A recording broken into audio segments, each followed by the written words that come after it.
Alors, donc voilà, tout le monde finit par prendre place. Bienvenue à chacun et chacune pour ce culte d'adoration ce matin qu'on va pouvoir partager. On va pouvoir louer notre Dieu, notre Seigneur, chanter. On va pouvoir être enseigné, recevoir cette nourriture spirituelle. Et je vous invite à m'accompagner pour commencer dans une prière.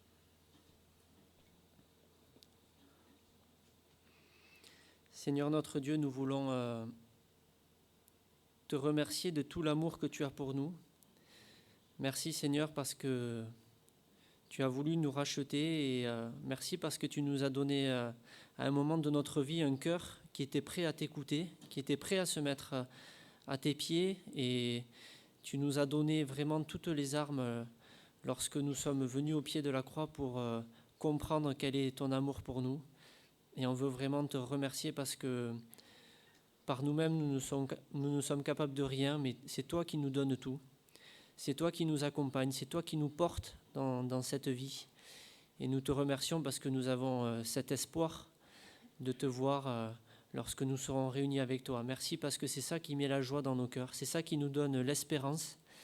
C'est de savoir que nous sommes tes enfants, que tu nous as rachetés par le sang de Jésus-Christ, ton Fils que tu as envoyé pour nous. Et Seigneur, on veut vraiment se réjouir de tout ça, se repasser toutes ces promesses dans notre cœur, les chanter ensemble, prier ensemble, lire la Bible ensemble et pouvoir être enseignés, édifiés ensemble. Merci parce que tu as voulu que ton Église soit un ensemble de cellules que nous formons, un ensemble de pierres vivantes pour former un édifice spirituel.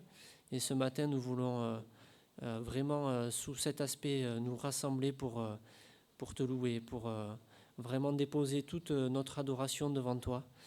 Et on te remercie vraiment du fond du cœur. Au nom de Jésus-Christ. Amen.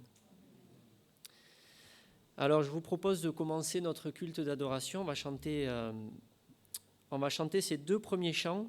Le premier qui s'appelle « Il est beau de louer le Seigneur ». Et c'est vrai que c'est ça aussi qui nous pousse à nous rassembler, c'est de pouvoir être ensemble pour louer le Seigneur ensemble. Et ensuite, nous chanterons « Je t'exalterai Seigneur ». Nous pouvons nous lever pour ces deux premiers chants.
Nous allons ouvrir la Bible dans le livre de Deutéronome, au chapitre 30. Alors, Deutéronome au chapitre 30, c'est un moment de la Bible où Dieu va donner des instructions au peuple d'Israël par l'intermédiaire de Moïse. Et il va en fait lui expliquer quelle est l'alliance qu'il veut mettre en place avec son peuple, le peuple d'Israël. Et donc, il va donner toute une série d'indications. Et Dieu sait déjà à l'avance comment le peuple, en fait, va réagir. Dieu sait déjà à l'avance que le peuple ne va pas être totalement fidèle dans toutes ses voies. Et donc, voilà ce qu'on peut lire au chapitre 30, à partir du verset 1. « Lorsque toutes ces choses t'arriveront, la bénédiction et la malédiction que je mets devant toi, si tu les prends à cœur au milieu de toutes les nations chez lesquelles l'Éternel, ton Dieu, t'aura chassé, si tu reviens à l'Éternel, ton Dieu, et si tu obéis à sa voix de tout ton cœur et de toute ton âme, toi et tes enfants, selon tout ce que je te prescris aujourd'hui, alors l'Éternel, ton Dieu, ramènera tes captifs et aura compassion de toi. Il te rassemblera encore du milieu de tous les peuples chez lesquels ton Dieu t'aura dispersé. Quand tu serais exilé à l'extrémité du ciel, l'Éternel ton Dieu te rassemblera de là, et c'est là qu'il t'ira chercher. L'Éternel ton Dieu te ramènera dans le pays que possédaient tes pères, et tu le posséderas. Et il te fera du bien, et te rendra nombreux, plus nombreux que tes pères. L'Éternel ton Dieu circoncira ton cœur et le cœur de ta postérité, et tu aimeras l'Éternel ton Dieu de tout ton cœur et de toute ton âme, afin que tu vives. » Donc, voilà ce passage qui nous montre vraiment que Dieu connaît nos faiblesses. Il savait déjà à l'avance que le peuple ne suivrait pas exactement, parfaitement la voie du Seigneur et qu'il serait attiré par les penchants de son cœur. Et je trouve que ce sont des versets d'encouragement pour nous, parce que vraiment, on comprend que Dieu connaît notre cœur, Dieu sait que nous sommes faibles, Dieu sait que nous avons besoin de lui. Et ce qu'il veut nous dire aussi ce matin, c'est qu'il faut que nous sachions que nous avons vraiment besoin de lui et que c'est sur lui que nous devons compter pour avancer, pour marcher. Et nous savons, nous aussi déjà, que nous ne serons pas parfaits. C'est vrai que la loi qu'il y a dans l'Ancien Testament nous montre bien que nous sommes faibles, que nous chutons, que par nos simples forces, nous n'y arrivons pas. Donc nous devons vraiment compter sur Dieu pour son chemin. Et aussi, ce qui est vraiment merveilleux dans ce passage, c'est de voir que même si on s'éloigne, Dieu sait que nous nous éloignerons, mais dès que nous aurons une attitude de cœur de revenir à lui, de repentance, alors il nous promet que nous pourrons revenir à lui, et il nous promet qu'il viendra guérir, réparer ce que nous avons cassé, et que nous pourrons vraiment continuer avec lui. Il ne se lasse pas de pardonner. C'est ce que nous avons vu au travers de tout le Nouveau Testament et de Jésus-Christ. Il a partagé aussi nos faiblesses, donc il connaît tout ça. Il ne se lasse pas de nous pardonner lorsque nous revenons à lui. Et donc je vous propose de chanter 3 chants. Ce premier chant qui s'appelle « Si la mer se déchaîne », il n'a pas dit que tu coulerais, il a dit de me faire confiance, donc ces paroles aussi sont très fortes pour nous.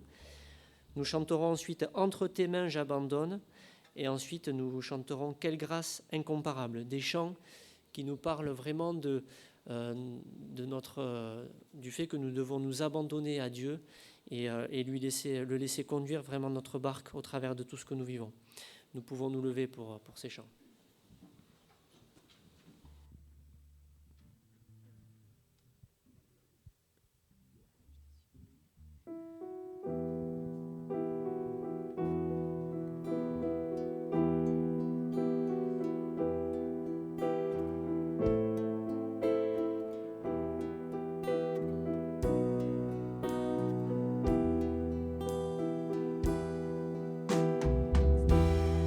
Se déchaîne.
pouvez prendre place.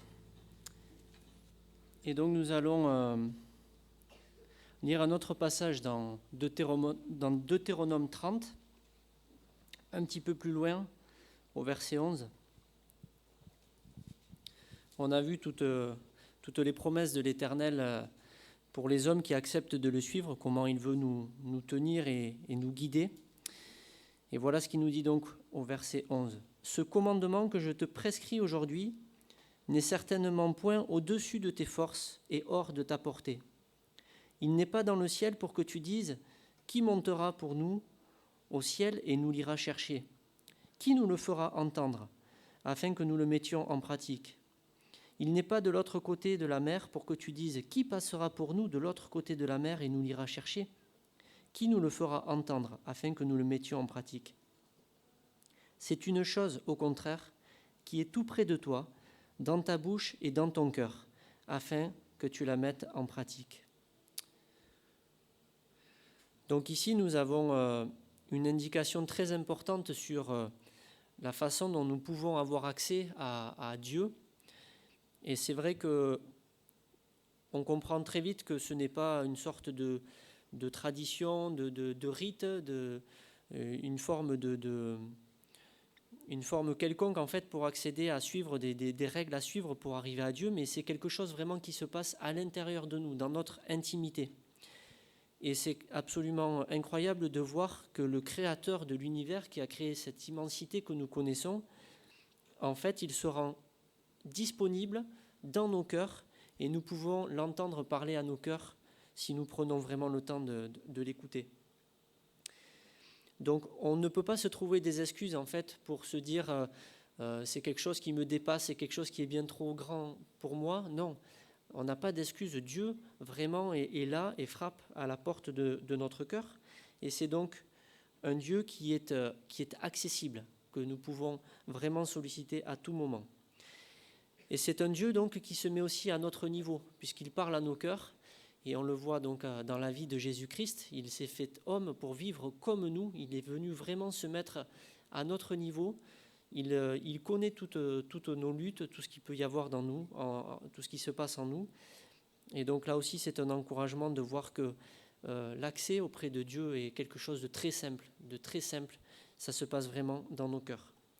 Nous allons donc chanter 2 nouveaux chants. C'est auprès de Dieu que je veux me tenir. C'est un chant qui parle aussi de notre intimité avec Dieu. Et ce chant aussi qui s'appelle « Viens m'apprendre à t'aimer ».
C'est auprès de Dieu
C'est vrai que nous avons cette promesse et ce privilège de savoir que nous serons parfaits un jour, nous aurons vraiment ce corps que le Seigneur prépare pour nous, et dans l'éternité, nous savons que nous n'aurons plus ce corps charnel, mais nous aurons vraiment un corps spirituel qui nous permettra d'adorer le Seigneur comme il le mérite, comme il en est digne.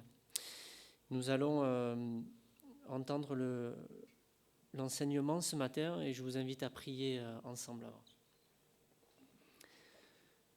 Seigneur notre Dieu, oui, merci de nous faire progresser avec toi. Tu vois combien on est attiré par des mauvaises choses par nature. Nous savons que notre corps et notre âme sont des terrains faciles pour l'ennemi. Mais Seigneur, c'est dans la prière et dans la consécration que nous voulons vraiment entrer dans ta présence, que tu nous sanctifies, Seigneur. Merci de nous enseigner ce matin par ta parole, par le message que notre pasteur Alain a préparé. Ouvre nos cœurs, Seigneur, que nous puissions vraiment recevoir toutes ces paroles, les comprendre et grandir avec toi. Au nom de Jésus-Christ. Amen.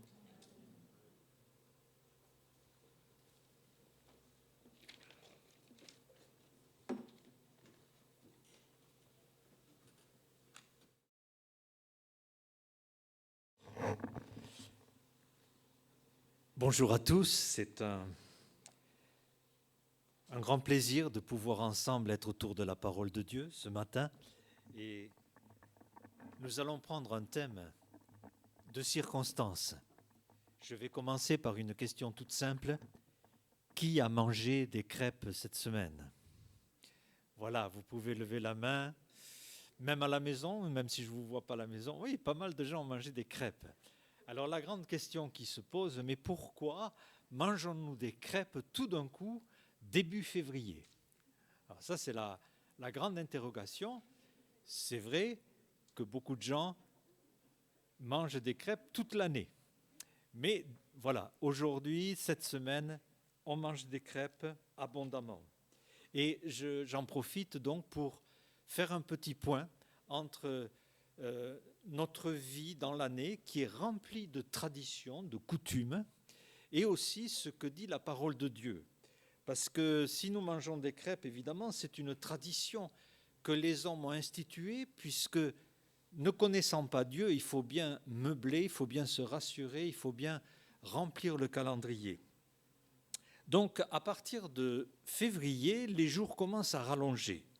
Et les paysans avaient l'habitude de recueillir toute la farine excédentaire de l'année précédente et faire des crêpes qui ont d'une part la forme d'un soleil et la couleur d'un soleil.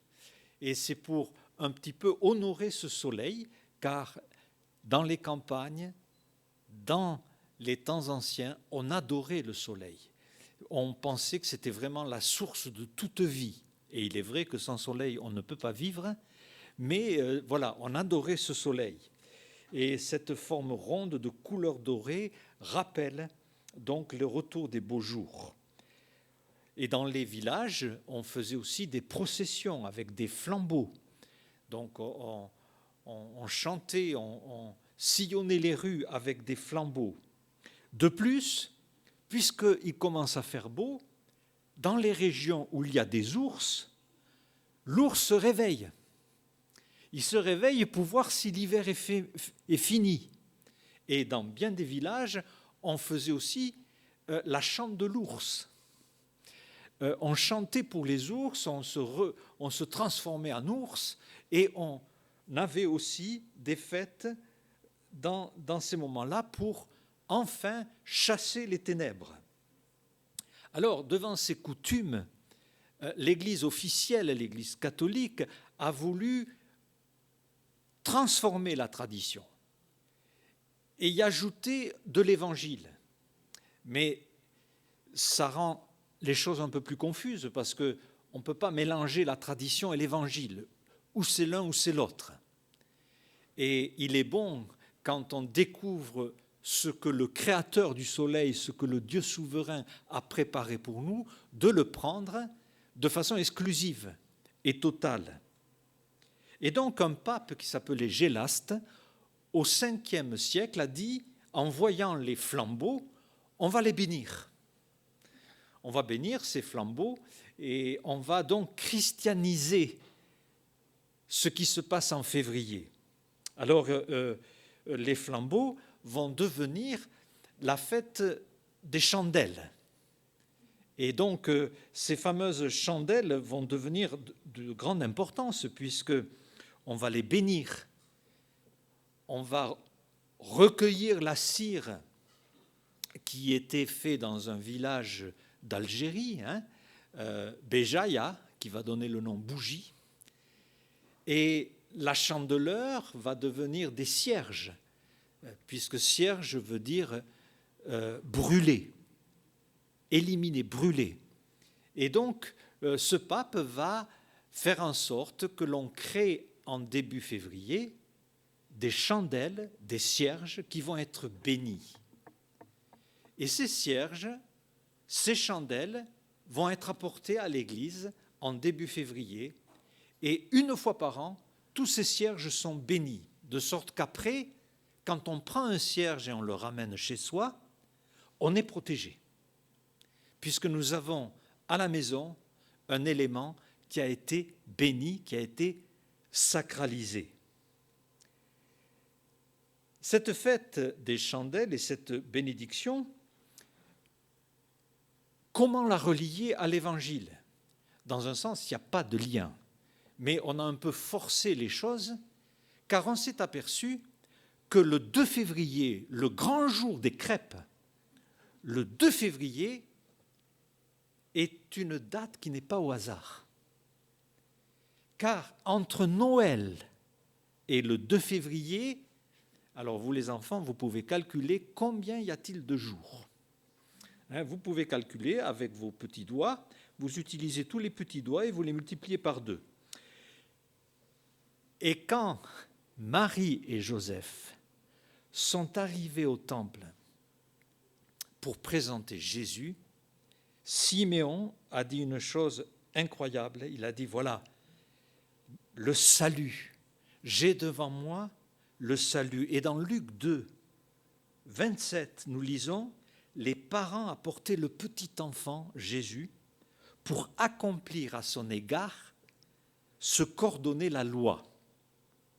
Il le reçut dans ses bras, le brave Siméon, et dit, maintenant Seigneur, tu laisses ton serviteur s'en aller en paix, selon ta parole, car mes yeux ont vu ton salut, salut que tu as préparé devant tous les peuples, lumière pour éclairer les nations, et gloire d'Israël ton peuple.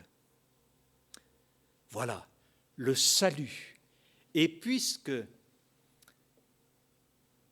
40 jours après Noël, Joseph et Marie sont allés au temple, donc entre le 25 décembre et le 2 février, il y a 40 jours. Et c'est pour cela que tout s'est déclenché, la fête de la Chandeleur a pris cette importance. Mais en fait, nous qui venons à l'Évangile et qui gardons la simplicité, la beauté de l'Évangile, c'est Jésus-Christ, la lumière et le salut préparés. Et nous ne sommes pas sous la protection tout à fait illusoire d'une chandelle ou d'un cierge, fût-il béni. Nous sommes sous le salut d'un Sauveur merveilleux qui est né, qui a grandi, qui est mort pour nos péchés et qui est ressuscité. À l'exclusion de tout le reste.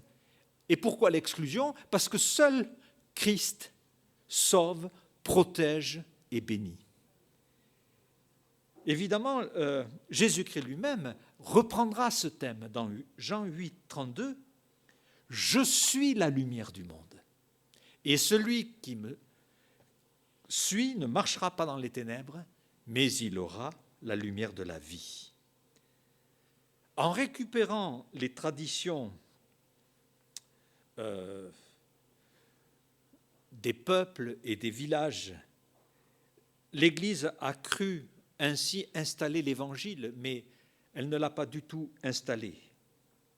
Et d'ailleurs, s'agissant des traditions, S'agissant de la lumière, il y aura une autre tradition qui prendra forme avec le solstice d'été, les fameux feux de la Saint-Jean. Hein. Ces feux qui étaient créés dans cette période autour de juin, eh bien, étaient censés justement aussi protéger. Alors, des grands feux étaient allumés à la croisée des chemins. Pourquoi ?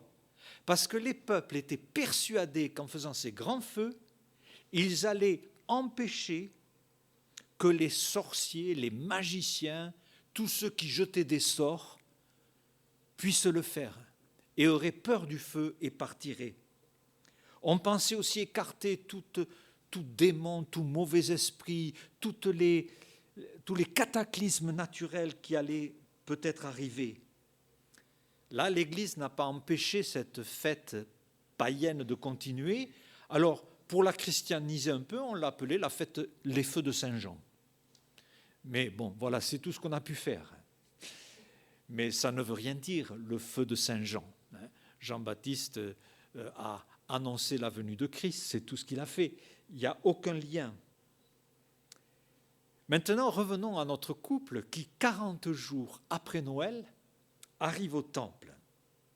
Nous avons lu justement que dans Luc 2, les parents ont accompli ainsi ce qu'ordonnait la loi.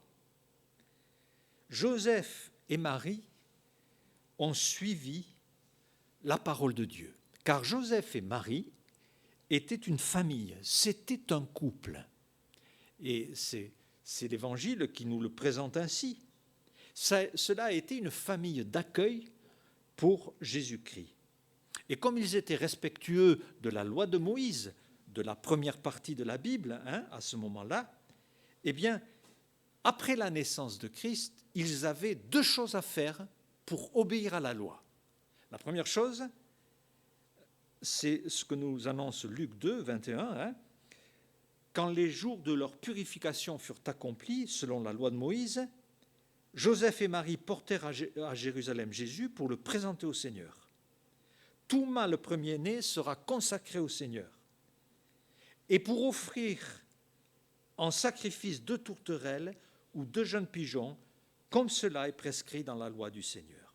Ainsi, le petit bébé a été consacré au Seigneur, et la Bible nous apprend que, selon Lévitique 12, que quand il y avait la naissance d'un garçon, après la circoncision, 8e jour, la maman devait attendre 33 jours, d'où les 40, afin de pouvoir venir au temple. Car jusqu'à 40 jours après la naissance, elle n'avait pas le droit de venir au temple. Elle était considérée comme impure. Et quand vous regardez bien les textes, Marie va faire des sacrifices de purification. Elle va passer par une cérémonie de purification. Luc 2, 22, lorsque furent accomplis les jours de leur purification, ils l'amenèrent à Jérusalem pour le présenter au Seigneur. Ainsi, l'Église va cette fois-ci regarder très superficiellement la Bible et va instituer quelque chose qui s'est perdu au XXIe siècle, mais qui a été pendant des siècles, dans le XIXe et XXe siècle, quelque chose d'assez particulier et très douloureux, parce que c'est une confusion totale. Puisque la lecture de l'Évangile nous affirme que Marie ne pouvait pas aller au temple pendant une période de temps, puisqu'elle était considérée impure, et puis elle va passer par un processus de purification.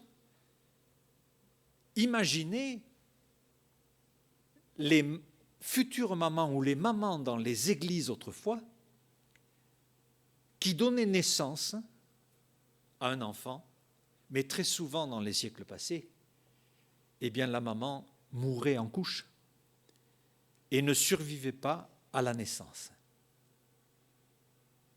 Que pouvait faire l'Église ? Si la maman survivait, l'Église avait institué une cérémonie de relevailles. Ça s'appelle les relevailles, qui permet ensuite, par un processus de bénédiction, d'arriver enfin à l'Église et d'avoir à nouveau les portes ouvertes. Et l'Église a pris des textes qui étaient destinés aux Juifs dans l'Ancien Testament et se les a appropriés pour faire une cérémonie de relevailles. Mais très souvent, des mamans mouraient à la naissance. Et là, c'était la catastrophe. Car, puisqu'il n'y avait pas eu la purification des relevailles, la maman ne pouvait pas être enterrée chrétiennement. Et l'Église considérait que cette personne n'était pas chrétienne. Tout cela en se basant sur ce qu'a fait Marie. C'est assez incroyable. Et bien sûr, cette mauvaise interprétation n'a aucun sens. D'autant que pour l'Église catholique, l'Immaculée Conception, donc là, il s'agit même de la nature même de Marie, au Moyen Âge, on a considéré que Marie était sans péché. Et c'est une doctrine qui va être officialisée par le pape Pie IX, qui dit ceci: nous déclarons, prononçons et définissons que la doctrine qui tient de la bienheureuse Vierge Marie a été, au premier instant de sa conception, par une grâce et une faveur singulière du Dieu puissant, en vue des mérites de Jésus, sauveur du genre humain, préservée intacte de toute souillure du péché. C'est une doctrine révélée de Dieu et elle doit être crue fermement et constamment par tous les fidèles. Donc d'un côté, l'Église dit Marie est absolument parfaite, elle est en dehors de tout péché, et de notre côté, nous découvrons que l'Église avait des pratiques assez particulières décidant que des gens étaient impurs, sur la base de Marie qui elle-même suit une cérémonie de purification. J'espère que vous me suivez dans tout ça, mais c'est pour vous montrer vraiment la confusion qui peut exister et quand l'homme mélange tradition et Bible, alors que finalement l'Évangile a quelque chose de simple, qui ne doit pas être encombré par les traditions. Il ne vous a pas échappé que très souvent, les gens nous posent la question. Et je voudrais vous donner ce que j'ai l'habitude de faire à ce sujet. Combien de fois on m'a dit, mais vous, protestants évangéliques, vous ne priez pas Marie. On a dû vous poser souvent la question, et peut-être avec le petit mot qui vient après, mais pourquoi vous ne priez pas Marie ? Et c'est vrai, pourquoi ? Quand moi j'ai découvert l'Évangile, j'étais prêt à tout, mais je ne savais pas. Et je voudrais vous donner ce matin des repères très simples pour comprendre pourquoi nous ne prions pas Marie et pour comprendre ce que dit la parole de Dieu, puisque finalement c'est elle notre autorité sur ce sujet. Il y a ce que Marie dit. Et nous pourrions nous arrêter et vous regarderez ces phrases quand elle prie. Tu as jeté les yeux sur la bassesse de ta servante. Ou encore, je me réjouis en Dieu mon sauveur. Comment quelqu'un de parfait, d'immaculé, parlerait de bassesse ou parlerait de sauveur. Mais il y a ce que le Seigneur dit. Et je voudrais vous montrer 3 passages à ce sujet. Le premier passage, c'est Matthieu 12, 46. Comme Jésus s'adressait encore à la foule, voici la mère et les frères qui étaient dehors cherchèrent à lui parler. Donc Jésus, on peut imaginer Jésus en train de parler, et donc la famille arrive, sa famille d'adoption en quelque sorte, sa mère, ses frères. Bon, on ne va même pas parler des frères, c'est aussi ce que enseigne la Bible. Il voulait parler à Jésus. Et quelqu'un dit, tu as ta famille là qui t'attend, tes frères, ils cherchent à te parler. Mais Jésus répondit à celui qui lui disait qui est ma frère et qui sont mes frères, qui lui parlait, disait, mais qui est ma frère? Ma mère, qui sont mes frères? Puis étendant la main sur ses disciples, il dit, voici ma mère et mes frères. Car quiconque fait la volonté de mon Père qui est dans les cieux, celui-là est mon frère, ma sœur et ma mère. Et là, tout d'un coup, on découvre que le Seigneur ne donne pas à Marie l'importance que nous lui avons donnée progressivement au cours des siècles. Car si Marie avait été la personne que l'on a appris à connaître aujourd'hui, jamais le Seigneur aurait été aussi révérencieux en disant ma mère, mes frères, ma famille, c'est tous ceux qui font ma volonté. C'est un premier texte. Le deuxième texte, dans Jean 2, 3 jours après, il y a eu des noces. Donc le Seigneur a été invité à un mariage. Donc c'est un mariage. Marie est aussi présente.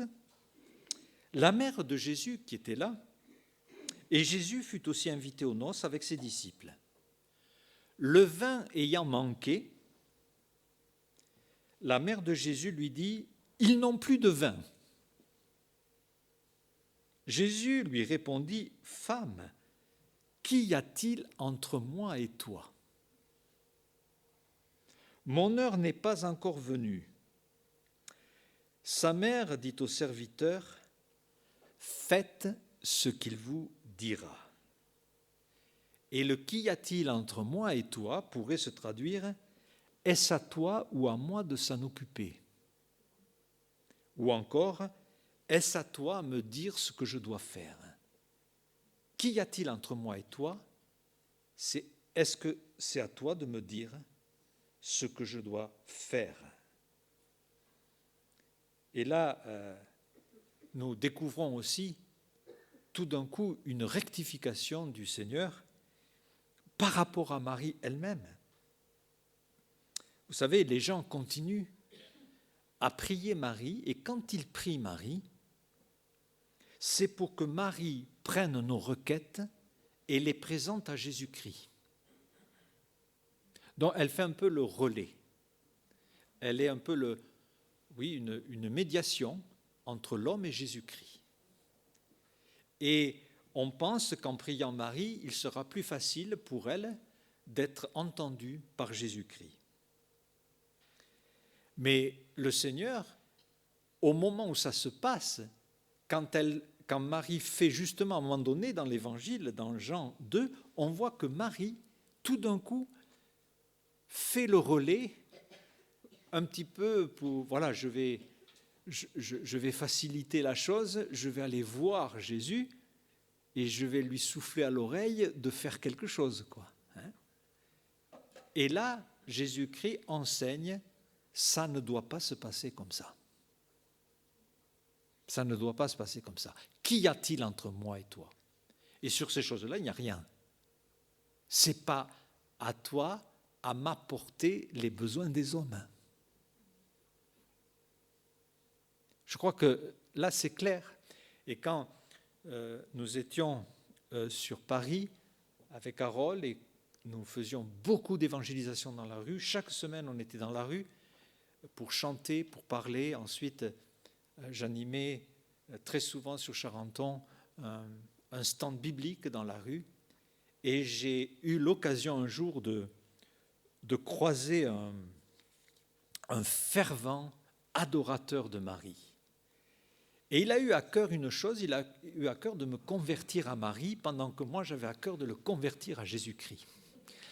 Alors ça a donné lieu à des échanges théologiques très très longs, et il m'a donné vraiment beaucoup de documentation sur l'importance de prier Marie. Et à un moment donné, il m'a envoyé, on avait beaucoup de correspondance, ça se faisait très respectueusement, on échangeait sur ces choses-là. Et j'ai gardé cette lettre, elle est vieille cette lettre, où il dit, voilà, je prie la bienheureuse Vierge Marie pour que vous retourniez à l'unique Église, c'est-à-dire, je demande à Marie, mère des vivants, de demander à son divin Fils de vous convertir. Donc, je demande à Marie qu'elle demande à Christ que vous soyez sauvés. Mais le Seigneur va répondre, qu'y a-t-il entre moi et toi? Ce n'est pas à Marie à me présenter à Christ. Et justement, quand Marie elle-même a essayé de le faire, ça n'a pas marché. Ça n'a pas marché, le Seigneur l'a reprise. Le troisième texte que je voudrais vous montrer, c'est Luc 11, 27. Tandis que Jésus parlait ainsi, une femme élevant la voix du milieu de la foule lui dit, alors cette fois-ci, une personne s'adresse à Christ au sujet de Marie. Et elle va dire ceci, cette personne, « Heureux le sein qui t'a porté, heureuses les mamelles qui t'ont allaité. » Donc, cette personne enthousiaste donne un hommage appuyé à la mère de Jésus, à la mère biologique de Jésus. Et il répond, « Heureux plutôt ceux qui écoutent la parole de Dieu et qui la gardent. » Alors là, tout d'un coup, si cette personne était enthousiaste, elle a dû être cassée, nette, arrêtée, stoppée. Et on peut se dire, mais si le Seigneur a de suite stoppé un tel élan, est-ce que ce n'est pas aussi pour nous indiquer comment être enthousiaste, comment avoir de l'élan pour les bonnes choses et les bonnes personnes? Et quand on lit ces textes, on peut être convaincu. Car ici, le Seigneur apprend, ne soyez pas enthousiastes sur les personnes qui n'ont pas à recevoir cet enthousiasme, mais recentrez-vous sur la parole de Dieu. Et c'est cela qui fait la différence entre les évangéliques et les catholiques. Se centrer sur la parole de Dieu. Et quand on vient à Jésus-Christ, car c'est aussi un argument, quand on vient à Jésus-Christ directement, puisqu'il est le seul médiateur entre Dieu et les hommes, nous y trouvons auprès de lui toute la chaleur, toute la tendresse, toute l'attention, toute l'efficacité que les gens pensent espérer trouver auprès de Marie parce que c'est une femme. Mais Christ répond pleinement à tous ses besoins. C'est entre ses mains que nous devons être. Et quand nous le sommes, notre vie est vraiment transformée. Alors que quand nous adorons ce qui n'a pas à être adoré, quand nous allons vers les personnes vers lesquelles il ne faut pas aller, nous sommes dans une perpétuelle quête et un manque de paix et de certitude évident. En conclusion, j'aimerais vous laisser 2 ou 3 expressions. La première, c'est que vous le voyez par le calendrier, nous sommes en février. Février, c'est le dernier mois de l'année, puisque le premier mois de l'année, selon l'armée romaine et selon Jules, c'est mars. Et c'est la raison pour laquelle, dans septembre, il y a quel chiffre dans septembre? 7. Alors dites-moi, pourquoi on l'appelle le 9e mois? Dans octobre, dans novembre, etc. Pourquoi? Parce qu'il y a un décalage de 2 mois. Et nous sommes toujours sous le calendrier romain, même si Grégoire va ajouter de nouvelles choses. Ce calendrier romain fait que février, c'est le dernier mois de l'année, et les Romains ont donné ce nom au dernier mois de l'année pour une raison. Février, c'est februare en latin, qui veut dire purifier. Et les Romains, arrivant à la fin de l'année, regardaient tout ce qu'ils avaient fait et ils étaient vite convaincus qu'ils avaient besoin de se purifier pour attaquer la nouvelle année. Et c'est la raison pour laquelle on a appelé février, février. Purifier. Dans 1 Jean 1, 7, « Si nous marchons dans la lumière comme il est lui-même dans la lumière, nous sommes mutuellement en communion et le sang de Jésus, son Fils, nous purifie de tout péché. » Alors, c'est très bien de manger des crêpes, ce n'est pas un problème. C'est très bien de suivre comme ça, d'une façon assez tranquille, les traditions. Mais attention, s'il s'agit d'être purifié, ce n'est pas parce que vous allez avoir un cierge, parce que vous allez faire à la Saint-Jean, le feu de la Saint-Jean. Vous ne pouvez être purifié que par Christ.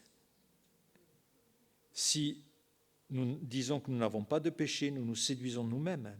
La vérité n'est point en nous. Tout le monde a besoin d'être purifié.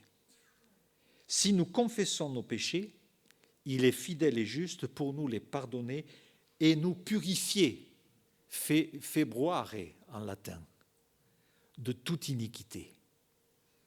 Et s'il y a aussi une chose à faire, peut-être aussi ce mois-ci, c'est de venir au pied du Seigneur pour être purifié. Dans 1 Jean 3, 22, « Bien-aimés, nous sommes maintenant enfants de Dieu, et ce que nous serons n'a pas encore été manifesté, mais nous savons que lorsque cela sera manifesté, nous serons semblables à lui, parce que nous le verrons tel qu'il est. » Nous avons la perspective de voir notre Seigneur, d'avoir une vie et une relation avec lui qui dépasse tout entendement et imagination. Mais parce qu'il y a cette espérance, quiconque a cette espérance en lui se purifie comme lui-même est pur. D'un côté, nous sommes purifiés par le sang de Christ, mais nous sommes purifiés parce que nous décidons de choisir si nous préférons le Seigneur ou le péché. Et quiconque a cette espérance se purifie de plus en plus. Et je terminerai par une autre expression que nous avons évoquée, les feux, brûler, d'où nous avons le mot candela, chandelle, incandescent, c'est la même racine. Il y a un moment dans les actes, au début du christianisme, où des gens ont fait un grand feu. Et je voudrais attirer votre attention, c'est dans Acte 19, au verset 18, « Plusieurs de ceux qui avaient cru venaient confesser et déclarer ce qu'ils avaient fait, et un certain nombre de ceux qui avaient exercé des arts magiques, ayant apporté leurs livres, les brûlèrent devant tout le monde, et on en estima la valeur à 50 000 pièces. » Il y avait des personnes qui ont découvert l'Évangile et qui, auparavant, vivaient dans un obscurantisme très fort.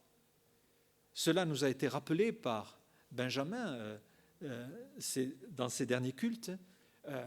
Il y a quelque chose d'important là qui va transformer tout à fait les choses si nous prenons l'Évangile, si nous venons à Christ. Nous devons avoir une rupture avec ce qui est contre Dieu. Et s'il y a un feu à faire, c'est de vraiment nous détacher de certaines pratiques. Alors, il faut apprendre à discerner entre les traditions. Mais il arrive un moment où des traditions sont pesantes et ont souvent un fond assez noir, assez obscur, voire occulte. Alors, quand on devient chrétien, toute notre source est en Christ. Mais j'ai connu des chrétiens qui ne se développent pas parce que Oh, j'avais une collection de livres là, de grande valeur, et j'ose pas m'en séparer. La délivrance spirituelle, une paix profonde ne vient que si, personnellement, authentiquement, et peut-être devant des personnes qui nous connaissent, nous disons ça c'est fini. Et telle amulette, tel porte-bonheur, telle chose que peut-être on nous a offert, qui a une valeur sentimentale, je la laisse. Je l'abandonne, je m'en sépare. Je ne veux plus rien entre moi et le passé, entre moi et le Seigneur. Maintenant, je suis au Seigneur, je me débarrasse du reste. Alors, si on veut bien commencer l'année romaine, si on veut bien commencer février et cette année 2021, eh bien, allons jusqu'au bout de la démarche dans ce qui est indiqué sur la purification dans la parole de Dieu. On vient à Christ, on confesse ses péchés, on est purifié par le sang de Christ et on prend position pour lui. Et la Bible dit, séparez-vous de ce qui est impur, n'y touchez plus. Et la véritable paix, la transformation vient pour celui qui a le courage de jeter. Alors, parfois, il y a des choses qui ont une influence très négative dans notre vie, mais aurons-nous le courage de nous séparer de ce qui fait peser sur notre cœur un sentiment d'oppression, de ce qui nous garde dans la tourmente. Dieu veut nous donner sa paix. Dieu veut nous donner sa joie. C'est pour cela qu'il est venu. Nous sommes dans un pays où il y a beaucoup de traditions. Et plus on vient à l'Évangile, plus on se réfugie dans le Seigneur, plus notre cœur a des réponses. Car si les gens sont attachés à ces traditions, alors soit c'est très superficiellement comme ça pour le folklore, mais quand même il y a parfois des liens forts, tenaces. On ne sait jamais. Et ces traditions sont éparpillées tout au long de l'année. On a voulu essayer d'en christianiser certaines, mais on ne christianise jamais une tradition. On christianise des personnes, par contre. Et Dieu veut faire de chacun de vous son disciple, que vous soyez chrétien dans le sens noble du terme, que vous apparteniez au Seigneur. C'est cela qui compte. Et que le Seigneur nous donne de marcher sous la beauté, la simplicité de cet évangile et que nous puissions être épanouis dans notre cœur. C'est cela, la volonté de Dieu pour nous. Amen.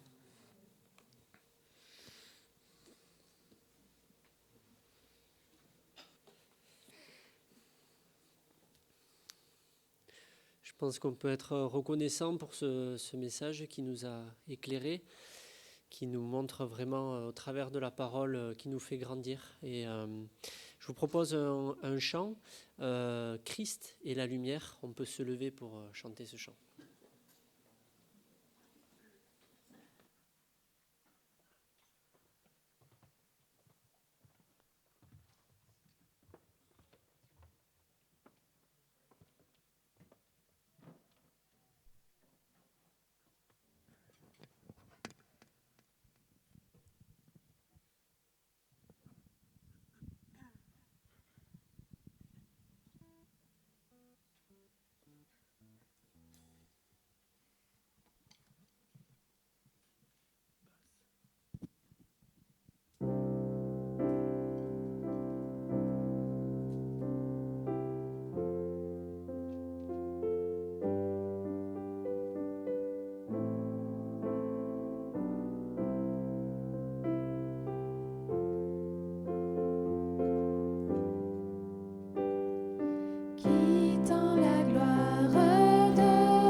grâce infinie qui libère. Son nom est saint, il est saint, il est saint. Christ est saint.